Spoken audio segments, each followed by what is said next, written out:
Morning students. आज हम लोग साउंड चैप्टर पढ़ेंगे। ध्वनि। ध्वनि में ध्यान दें। सबसे पहले इसकी परिभाषा को अच्छे से पढ़ लें। ध्वनि क्या है? ध्वनि एक प्रकार की ऊर्जा है जो पदार्थ के कणों के कंपन से उत्पन्न होती है तथा जिसके कानों पर पड़ने से सुनने की संवेदना उत्पन्न होती है। जैसे अभी मैं बात कर रहा हूँ, आप सुन रहे हैं, तो आप सुन रहे हैं क्योंकि मेरे मुंह से जो ध्वनि निकल रही है वो आपके कानों तक पहुंच रही है। तो इसके लिए क्या हो रहा है? मेरे गले के अंदर में कंपन हो रहा है। इस कंपन से ध्वनि उत्पन्न होती है। ये ध्वनि आपके कानों तक एक माध्यम के द्वारा जाती है। ये माध्यम हवा या ठोस या गैस कुछ भी हो सकता है। और चूंकि ये ऊर्जा है इसलिए इसमें कोई भार नहीं है, कोई मात्रा नहीं है। ये बस एक स्थान से दूसरे स्थान तक ऊर्जा के रूप में गमन करती है। ये हुआ ध्वनि की परिभाषा। ध्वनि या साउंड को जिस साइंस के शाखा के अंतर्गत हम लोग पढ़ते हैं उसे हम लोग एकॉस्टिक्स कहते हैं। इस साइंस का नाम क्या है? एकॉस्टिक्स। एकॉस्टिक्स का मतलब है जिस विज्ञान के अंतर्गत ध्वनि के बारे में पढ़ा जाए उसे एकॉस्टिक्स कहेंगे। ध्वनि विज्ञान। एकॉस्टिक्स क्या है? हिंदी में अगर हम समझे तो बहुत इजी है, ध्वनि विज्ञान। इस विज्ञान का जनक किसे कहा जाता है? पाइथागोरस। पाइथागोरस को इस विज्ञान का जनक कहा जाता है क्योंकि पाइथागोरस ने सबसे पहले इन ध्वनि के सब गुणों के बारे में बताया था। उन्होंने पाइथागोरस, आपने नाम सुना होगा, पाइथागोरस का थ्योरम जो हम लोग मैथ्स में पढ़ते हैं, वही है एकॉस्टिक्स के भी जनक।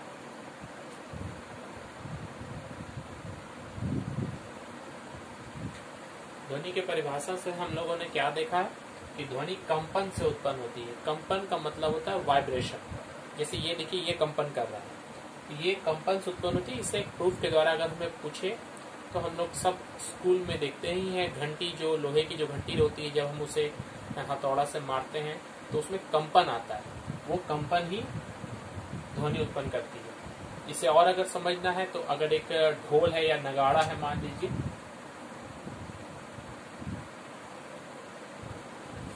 अगर हम इस पे कुछ बालू के कण इस पे छींट दें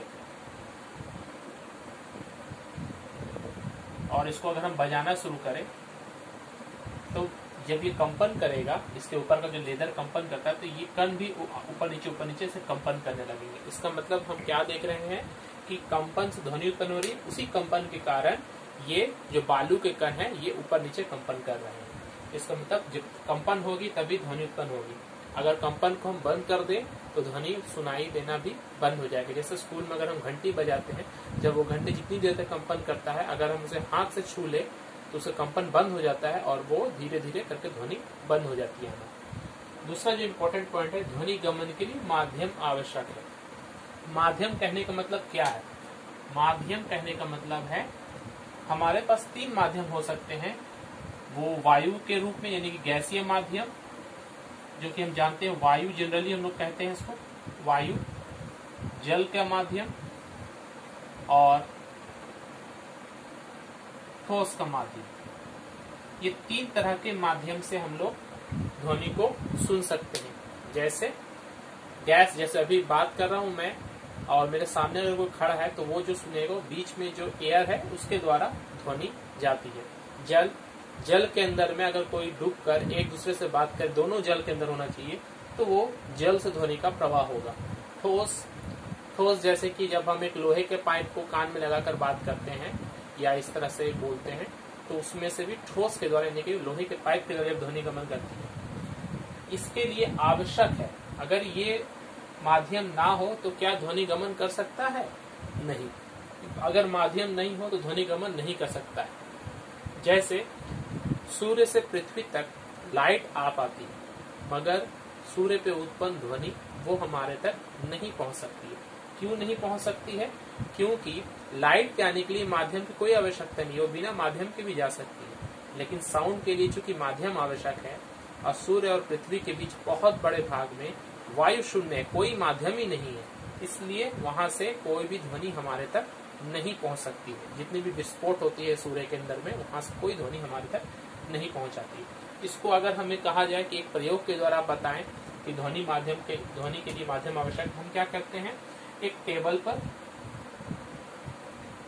एक विद्युत घंटी लेते हैं, मान लेते हैं ये हमारा विद्युत घंटी है और ये इसका हैमर है जिस पे चोट करता है, और इस विद्युत घंटी को हम एक कांच के बेल जार में बंद कर लेते हैं और पूरा उसको सील कर लेते हैं, इसके नीचे का जो हिस्सा, मतलब कहीं से भी अंदर एयर नहीं आ पाए।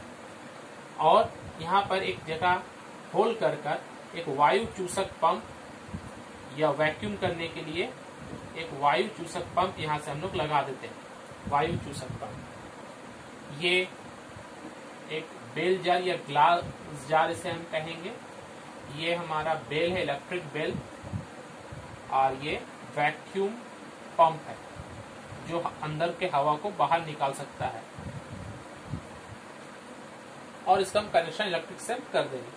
हम क्या देखते हैं, सबसे पहले जब हम इलेक्ट्रिक इसमें कनेक्शन करते हैं तो ये जो घंटा है, ये इसका जो हैमर है, ये इसको बार बार इसको चोट कर रहा है और ये घंटी का आवाज जो हम तक सुनाई दे रहा है। धीरे धीरे हम क्या करते हैं, इसके अंदर को वैक्यूम पंप से इसके अंदर के वायु को बाहर निकालने लगेंगे।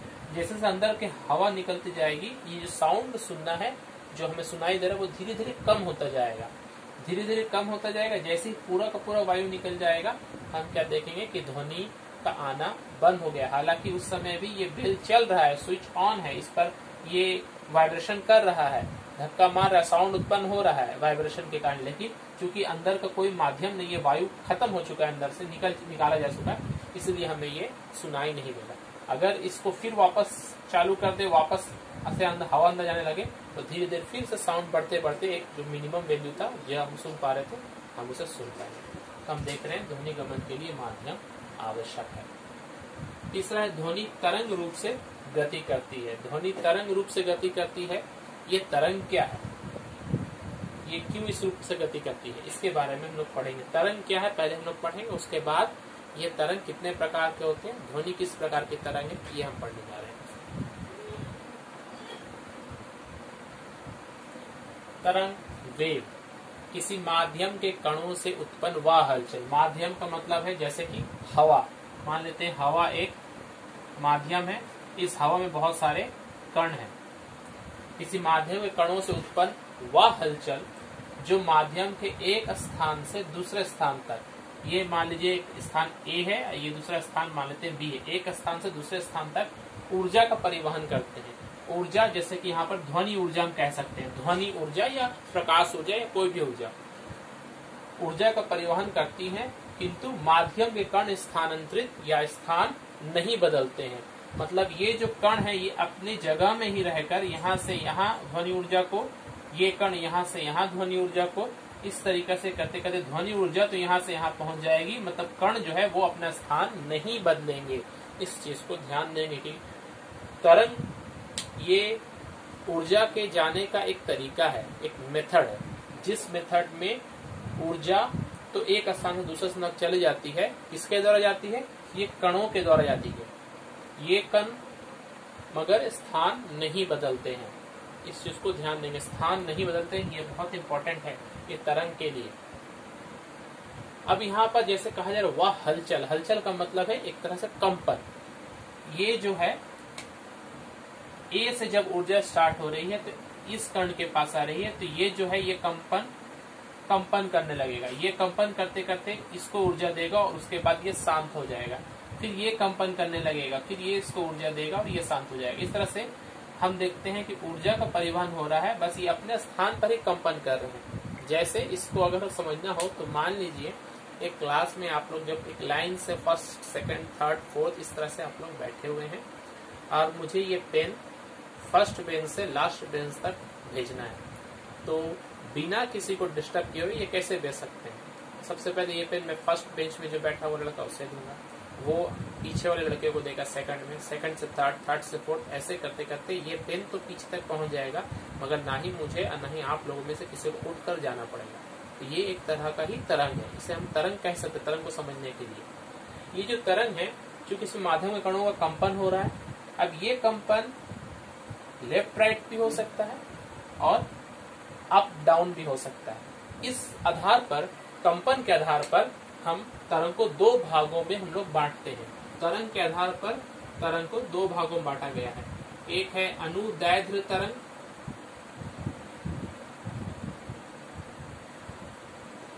लॉन्गिट्यूडिनल इसको कहते हैं, और दूसरा है अनुप्रस्थ तरंग, अनुप्रस्थ तरंग, ट्रांसवर्स वेव, वेव लगा लेंगे। तो तरंग दो प्रकार की होती है, अनुदैर्ध्य और अनुप्रस्थ तरंग। अनुदैर्ध्य मतलब जब किसी तरंग में माध्यम के कणों का कंपन तरंग के चलने की दिशा में हो, या अर्थात लेफ्ट राइट हो, तो उसे हम अनुदैर्ध्य तरंग या लॉन्गिट्यूडिनल वेव कहेंगे, लंबाई में हो। और अनुप्रस्थ तरंग जब माध्यम के कणों का कंपन तरंग के चलने के लंबवत दिशा में हो, तरंग अगर इस दिशा में जा रहा है और कंपन ऊपर नीचे हो रहा है, तो इसे हम लोग अनुप्रस्थ तरंग कहेंगे। फिर से कहते हैं, अनुदैर्ध्य मतलब वह तरंग जिसमें माध्यम के कणों का कंपन तरंग के चलने की दिशा में हो, वो कहलाता है अनुदैर्ध्य तरंग। अनुप्रस्थ तरंग वह तरंग जिसमें माध्यम के कणों का कंपन तरंग के चलने के लंबवत दिशा में हो, मतलब ऊपर नीचे हो, वो क्या कहलाएगा? अनुप्रस्थ तरंग। अनुदैर्ध्य तरंग में कंपन होता है लेफ्ट राइट कणों का, और इसमें होता है up down, left right up down. ये तरंग हमेशा इस दिशा में चल रहा है, तो तरंग जिस दिशा में चल रहा है उसी दिशा में ये कंपन हो रहा है, तो इससे हम लोग कहेंगे अनुदैर्ध्य तरंग। तरंग इस दिशा में चल रहा है मगर कंपन कैसे हो रहा है? ऐसे, जिससे हम लोग क्या कहेंगे? अनुप्रस्थ तरंग। ठीक है।